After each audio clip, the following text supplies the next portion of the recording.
오동훈 공수처장이 원칙대로 윤 대통령 체포영장을 집행하겠다고 밝히자 여야 정치권도 실제 영장 집행 여부에 촉각을 기울이고 있습니다. 국민의힘은 수사와 재판은 대통령의 몫이라면서도 대응책을 고심하고 있고, 민주당은 공수처가 즉각 영장을 집행해야 한다고 거듭 촉구했습니다. 국회 연결해서 자세한 내용 들어보겠습니다. 손효정 기자, 오늘 여야 움직임 자세히 전해주시죠. 네, 윤 대통령 체포영장 집행 여부가 초미의 관심사로 떠오른 가운데 여권의 긴장감도 높아지고 있습니다. 권영세 비상대책위원장을 비롯한 여당 지도부는 새해 첫날 현충원 참배 뒤 당사에서 비공개 간담회를 진행했는데요. 여러 현안과 더불어 공수처가 체포영장 집행을 시도할 경우 그 당의 대응과 그 수위를 놓고 고심을 이어가는 것으로 보입니다. 권 비대위원장은 비공개 간담회 뒤 기자들과 만나 체포영장 집행 과정에서 인명피해 불상사가 없도록 경찰 등 관계기관에 적절히 이야기하겠다고 말했습니다. 다만 대통령 강제 수사가 현실화된다면 당내에서도 대통령과 거리 두기에 나서야 한다는 목소리에 힘이 실릴 수도 있습니다. 민주당도 윤 대통령 수사 상황을 예의주시하고 있습니다.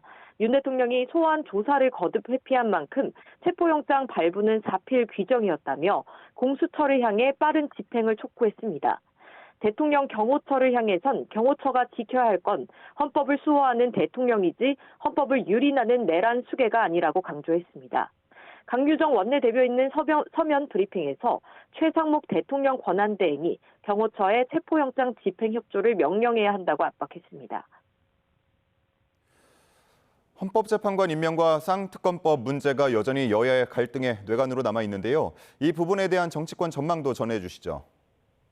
네, 국회 추천 헌법재판관 후보 3명 가운데 2명을 임명하겠다는 최상목 대통령 권한대행이 결정해 의원식 국회의장은 권한쟁의 심판을 청구하는 방안을 검토하고 있습니다.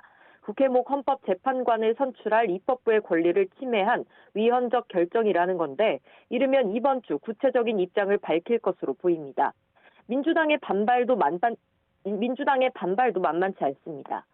박성중 원내수석 부대표는 MBC 라디오 인터뷰에서 최 대행에게 여야 합의를 요구할 권한을 주지 않았는데 시혜적인 결정을 내렸다며 헌법 질서에 부합하지 않는다고 지적했습니다.